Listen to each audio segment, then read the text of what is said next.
মেঘালয় চৰকাৰৰ হৈ আজি ডেপুটি চিফ মিনিষ্টাৰে ৰিগ্ৰেট কৰিছে। মেঘালয় চৰকাৰে 2026 চনৰ 19 আগষ্টত শ্বিলঙত সংঘটিত হোৱা দুৰ্ভাগ্যজনক ঘটনাটোৰ বাবে আন্তৰিকতাৰে দুখ প্ৰকাশ কৰিছে আৰু ইয়াৰ সৈতে জড়িতসকলৰ বিৰুদ্ধে দৃঢ় ব্যৱস্থা গ্ৰহণ কৰাৰ আশ্বাস দিছে। মেঘালয় চৰকাৰে অৱগত কৰে যে খাচী ষ্টুডেণ্টছ ইউনিয়নৰ সভাপতি, উপসভাপতি আৰু সাধাৰণ সম্পাদকক Meghalaya maintenance of public order act প্ৰয়োগ কৰি গ্ৰেপ্তাৰ কৰা হৈছে।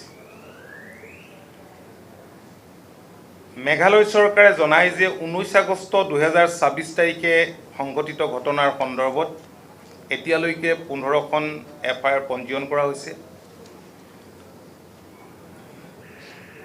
3 দুষ্কৃতিকাৰীৰ চিনাক্তকৰণ। 19 আগষ্ট 2026 তাৰিখে সংঘটিত ঘটনাৰ সৈতে জড়িত 5জন মুখ ঢকা ব্যক্তিক এতিয়ালৈকে চিনাক্ত কৰা হৈছে আৰু বিশেষকৈ অসমত পঞ্জীয়নভুক্ত বাহনত আক্ৰমণ চলোৱা ঘটনাৰ সৈতে তেওঁলোক জড়িত আছিল। বিশেষ তদন্তকাৰী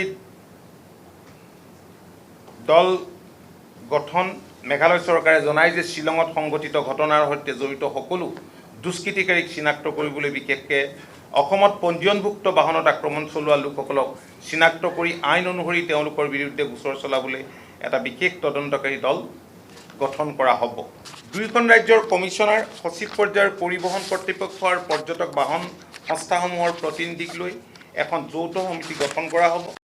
এই সমিতিয়ে পৰ্যটক আৰু নিয়ন্ত্ৰিত কৰাৰ লগতে অসম আৰু মেঘালয়ৰ উমৈহতীয়া পৰ্যটন ছাত্ৰ সুৰক্ষিত কৰাত সহায় কৰিব।